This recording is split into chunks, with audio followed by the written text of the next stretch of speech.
Bismillahirrahmanirrahim. Assalamualaikum warahmatullahi wabarakatuh. Para jamaah Al-Asran, mudah-mudahan gak bosan ya ngaji bareng dengan saya nih setiap harinya. Jangan bosan ya, karena yang namanya ngaji itu adalah suatu kewajiban, bekal untuk kita menambah ilmu di akhirat kelak. Amin ya Allah ya Rabbal Alamin. Ini sebetulnya sih pembahasan di dalam bab puasa itu banyak sekali ya, banyak sekali. Dan sekarang juga saya masih pengen ngebahas tentang fikih yang berhubungan dengan puasa. Ada yang bertanya sih sebetulnya pada saya, sejauh mana sih kemasyakotan bagi seseorang itu boleh berbuka di dalam melakukan puasa tersebut gitu. Misalkan ada kerusuhan gak sih, misalkan bagi seorang pekerja misalkan ya. Artinya apakah boleh nggak bagi seorang pekerja tersebut yang udah merasa cukup lelah sekali sehingga untuk membatalkan puasanya. Nah insya Allah sekarang saya ingin membahas ukuran masyakoh yang diperbolehkan untuk kita berbuka puasa. Baik, mungkin saya akan, ini yang udah saya kaji dulu sebelumnya, yang saya temukan referensi dari beberapa kitab yang akan saya satukan di dalam pembahasannya. Bismillah, alhamdulillah, wassalatu wassalamu ala rasulillah. Mungkin ini yang lebih cocoknya bagi seorang yang bekerja ya. Karena kalau misalkan kita di rumah ya kalau namanya di rumah lah ya, kayak saya sendiri itu kan santai-santai aja gitu ya. Sehingga gak menjadikan alasan. Ini gimana misalkan bagi seorang pekerja yang mana pekerjaannya itu yang sangat yang sangat menguras sekali tenaganya begitu ya, yang sangat menguras sekali tenaganya. Contohnya seperti apa ya? Contohnya yang saya perhatikan misalkan adalah seperti kuli bangunan ya. Misalkan kuli bangunan itu yang mana posisi kerjanya misalkan di dalam keadaan yang sangat panas banget gitu ya, dan kemudian yang kuli kerja itu kuli bangunan itu misalkan bekerjanya yang bukan di dalam ruangan, tetapi yang di luar ruangan gitu ya, yang di luar ruangan. Karena kan kalau di dalam ruangan tuh udah mulai nggak terlalu panas kan ya. Beda kalau misalkan sedang posisi yang ngaduk gitu kan ya, di luar ruangan sehingga terpapar sinar matahari dari pagi sampai mau menjelang maghrib gitu ya, sampai sore kan biasanya kerja seperti itu. Nah itu boleh gak sih dengan alasan yang udah cukup melelahkan sekali sehingga bagi kuli bangunan tersebut untuk sengaja-ngaja membatalkan puasanya. Maka itu sebetulnya sih itu tidak menjadikan alasan bagi siapapun. Tidak menjadikan alasan itu untuk alasan yang pertamanya, tidak menjadikan alasan apapun bagi seseorang untuk sengaja-ngaja membatalkan puasanya. Ataupun yang memang dengan sengaja pada malam harinya tidak berniat puasa karena udah kebayang nanti gimana lelahnya. Sekali lagi ya, jadi tidak boleh bagi seseorang yang pada malam harinya besok aku gak akan puasa karena aku udah kebayang setiap harinya pekerjaan aku itu sangat melelahkan sekali. Jadi di pada malam harinya itu udah niat gak mau puasa. Nah itu tidak boleh, itu haram jika orang yang pada malam harinya berniat seperti itu. Jadi yang udah enggak ada i'tiqadiyah, udah enggak ada ngazam di dalam hatinya untuk melakukan beribadah ya. Dan kalau misalkan seseorang yang begitu kuat sekali akan keimanannya, sekali lagi kalau seseorang yang begitu kuat sekali akan keimanannya, aku tuh ingin puasa ya Allah, bagaimanapun aku lelah, bagaimanapun aku capek gitu ya. Karena kalau dibandingkan dengan naudzubillah dengan nerakanya Allah itu tidak ada artinya, tidak ada bandingannya sama sekali. Artinya ditingkatkan rasa khauf kita kepada Allah dan seimbang dengan rasa roja kita kepada Allah, maka insya Allah segitu beratnya pekerjaan kita, Allah akan menguatkan akan hati kita. Ya, sekali lagi Allah akan menguatkan kepada hati kita sejauh mana keimanan kita yang kuat kepada Allah. Nah, gitu ya. Walladzina jahadu fina lanahdiyannahum subulana. Seperti itu ya. Jadi Allah akan memberikan kita kekuatan kalau misalkan kita punya i'tiqadiyah dalam hati kita itu bersungguh-sungguh di dalam ingin melakukan peribadahan tersebut. Seperti itu. Nah, tetapi misalkan gimana nih pada orang ini saya katakan adalah orang yang cukup berilmu, yang punya keimanannya yang kuat di dalam hatinya, sehingga sang pekerja ini sudah niat di malam harinya, kemudian melaksanakan sahur pada sebelum subuhnya, kemudian sesudah sholat subuh bergegas pergi untuk berangkat kerja dengan niat ibadah lillahi ta'ala dengan keadaan perut berpuasa, ya, mulut berpuasa, sehingga ketika siang harinya yang udah begitu lelah sekali lagi Allah akan memberikan kekuatan kepada kita kalau keimanan kita di dalam hati kitanya itu kuat, ya. Jadi tidak menjadi alasan capek lah, panas lah, itu tidak menjadikan suatu alasan yang mutlak boleh berbuka puasa.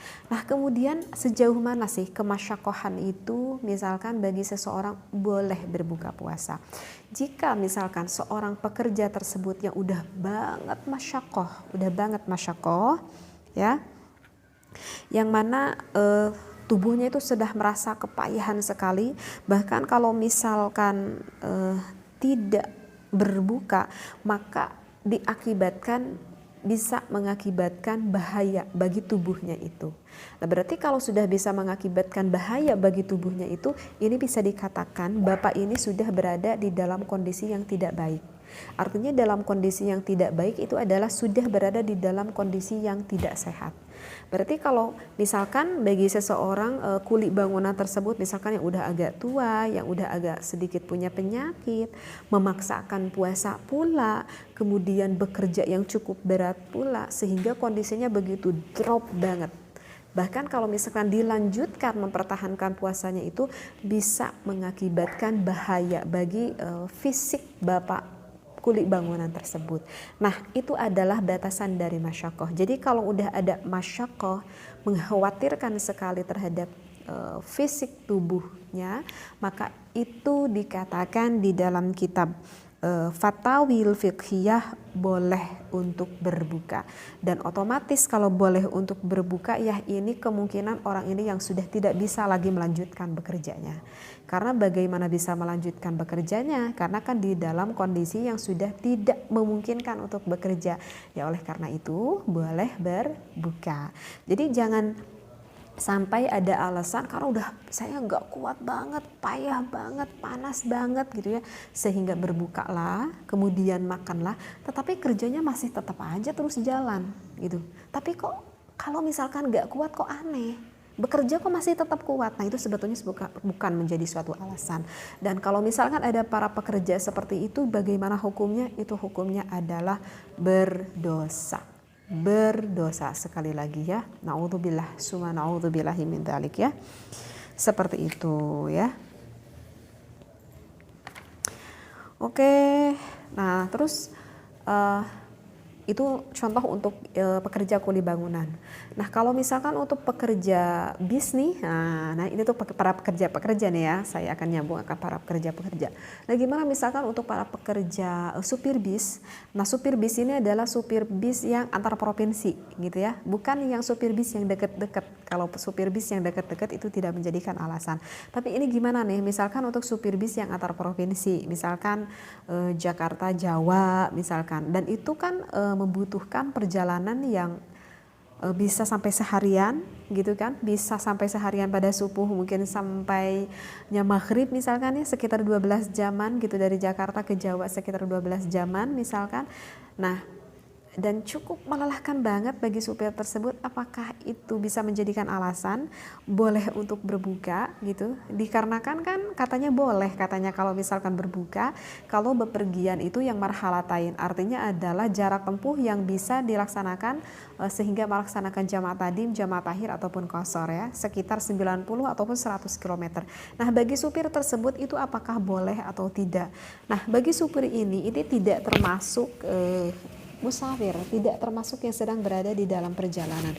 Berbeda dengan penumpangnya. Kenapa? Karena kan supir ini berbeda dengan penumpang. Karena kan supir ini kan setiap hari kerjanya seperti itu, Jakarta, Jawa. Udah gitu di Jawa pulang lagi ke Jakarta. Esok harinya pergi lagi dari Jakarta ke Jawa. Begitulah kan namanya pekerjaan. Setiap hari supir itu dilakukan. Berbeda dengan penumpang. Ya kalau bagi penumpang itu gak apa-apa Kalau misalkan dengan sengaja membatalkan puasa di jalan meskipun gak ada kerusuhan itu gak apa-apa. Tapi kalau bagi supir ya itu tidak bisa. Dengan sengaja-ngaja membatalkan puasanya tersebut ya. Meskipun ada maksud niat nanti deh aku kodo aja gitu, nggak bisa.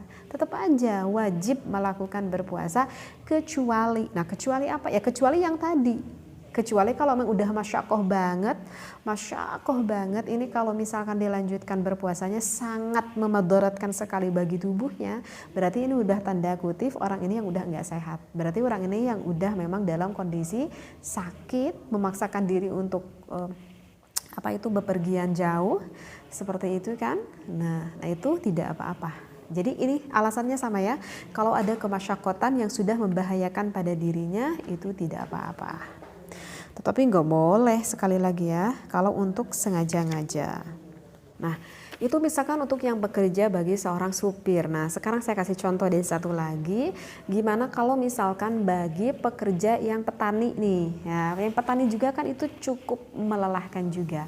Tetapi ini pada suatu ketika seorang petani ini, misalkan petani yang ada di sawah gitu ya, yang suka garap sawah. Misalkan seorang petani. Jadi seorang petani ini kalau misalkan perawatan keseharian di dalam menanam padi itu misalkan nggak terlalu cukup melelahkan gitu. Tapi ini mah mau panen gitu. Sedangkan kalau panen itu misalkan serentak dan itu membutuhkan tenaga yang super ekstra misalkan.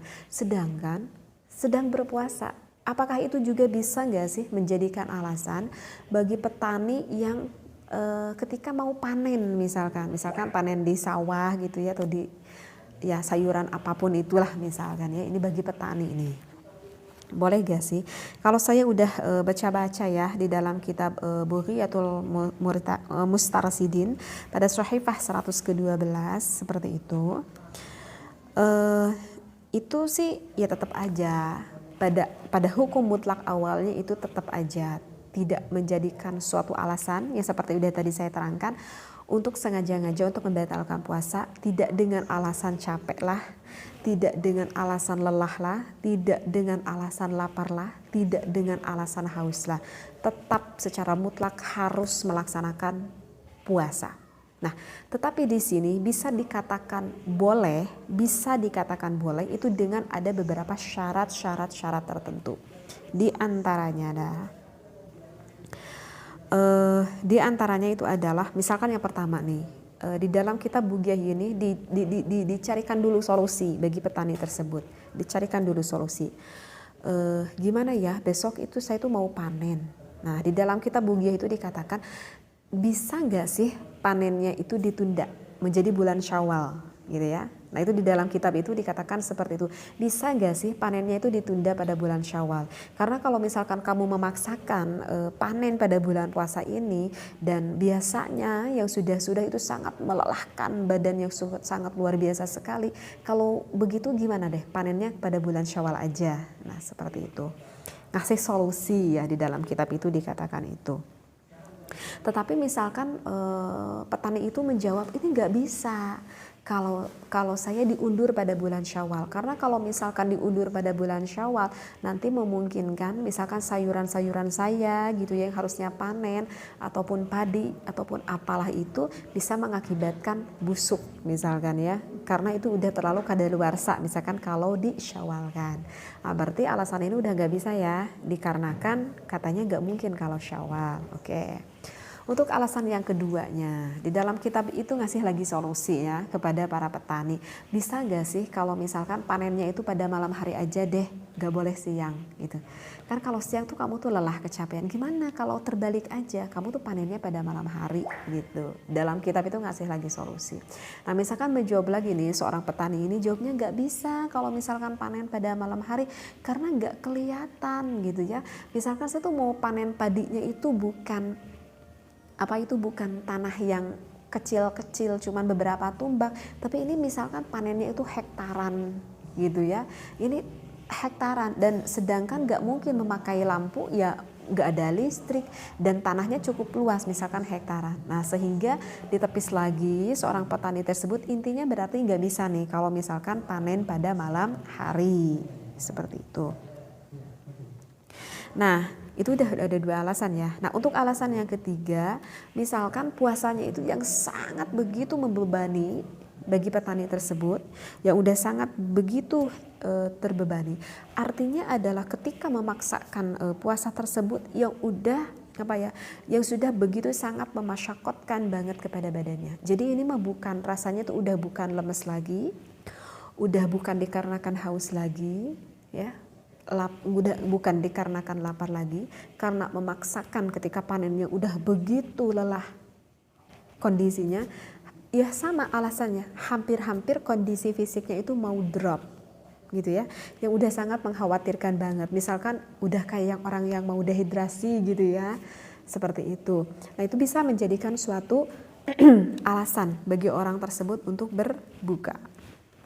Nah, dan untuk catatan yang keempatnya itu adalah tetap bagi orang tersebut pada malam harinya harus niat melakukan berpuasa, harus ngazam pada besok harinya meskipun aku mau panen, aku tuh mau puasa dan aku akan berusaha sekuat tenaga aku untuk kuat melakukan puasa tersebut. Jadi artinya tidak boleh besok tuh aku udah tahu mau panen dan itu akan sangat melelahkan sekali, ya udah deh lah, sekalian aja aku nggak puasa. Tidak bisa seperti itu. Kalau udah diniati seperti itu, ya udah kamu tuh orangnya sangat berdosa sekali. Jadi harus dikuatkan dulu hati kita, diniatkan kita mau berpuasa, makannya double deh kali sahur, minumnya double kayak ketika sahur gitu, agar nanti tenaganya itu bisa lebih kuat seperti itu ya. Nah, jika sudah hal itu terjadi, begitu ya, malamnya udah niat, udah punya keimanan, seperti yang udah tadi saya kasih keterangan pada awal, dan memang pada waktunya itu orang tersebut sangat memasyakotkan banget pada tubuhnya, maka hal itu diperbolehkan untuk berbuka, seperti itu. Nah, dan ketika berbukanya itu ya, bagi para pekerja-pekerja ini ketika misalkan udah uzur banget badannya, ketika berbuka, maka harus diniati berbukanya ini niat untuk menggunakan dispensasi lah begitu ya. Jadi bukan niat ada di dalam hatinya, ya sengaja aku tuh pengen buka dikarenakan aku udah gak kuat banget haus, udah gak kuat banget lapar, udah gak kuat banget lelah. Bukan seperti itu. Jadi niatnya kamu itu berbuka ya dikarenakan ada dispensasi, dikarenakan badan kita yang udah sangat memedorotkan, uzur banget badan kitanya, seperti itu ya. Nah, ya udah, dan untuk catatan yang terakhir, tadi saya ingatkan lagi, tidak memiliki tujuan supaya berbukanya itu membatalkan kepada puasa kita ya. Seperti itu. Meskipun ada ya pendapat ulama lain yang berkata seperti Syekh Abu Al-Hasan Al-Bakri, itu hukumnya sih membolehkan secara mutlak kalau misalkan memadaratkan. Tetapi ya tetap aja ya yang didengar yang diutamakan yang udah barusan saya sampaikan. Nah, itu mungkin ya. Jadi sejauh mana dispensasi kita itu boleh berbuka puasa dikarenakan kemasyakotan seperti itu. Dan begitu juga kan kita itu boleh berbuka puasa itu kan dikarenakan dua ya. Pertama itu dikarenakan sakit kan, yang kedua dikarenakan perjalanan. Ya kalau misalkan dikarenakan perjalanan yang marhalatain itu sebetulnya itu tidak menjadikan alasan apakah orang tersebut masyakot ataupun tidak. Meskipun tidak bermasyakot artinya ya kuat untuk melaksanakan puasa, tapi kalau pengen berbuka itu tidak apa-apa. Tapi tetap aja nantinya mesti qadha. Tetapi yang lebih utamanya adalah kalau kamu tuh kuat untuk berpuasa ya lebih baik berpuasa saja, tidak untuk berbuka. Tetapi andaikan kalau aku pengen aja berbuka, nah itu tidak apa-apa ya, tidak berdosa. Dan untuk orang sakit pun tidak semua orang yang sakit itu bisa untuk seenaknya berbuka puasa ya. Jadi kalau misalkan demam-demam dikit, demam-demam agak ringan ya, agak sakit-sakit gigi yang bisa ditahan ataupun mules-mules perut yang bisa ditahan gitu ya, itu tidak bisa dengan sengaja membatalkan puasanya ya. Ini kalau keterangan ini bisa dilihat misalkan pada kitab Bisyiril Karim misalkan seperti itu ya. Jadi bisa dipahami ya sejauh mana kemasyakotan bagi para pekerja boleh untuk berbuka puasa. Untuk yang kemarin berkomentar yang ingin bertanya pembahasan ini. Mudah-mudahan sekarang mendengar ya apa yang sudah saya bahas ini, dan mudah-mudahan bisa dipahami apa yang dipertanyakan dan apa yang sudah saya jawabkan, yang diambil dari beberapa kitab referensi yang sudah saya satukan jawabannya. Wallahu a'lam, wabillahi taufiq wal hidayah. Wassalamualaikum warahmatullahi wabarakatuh.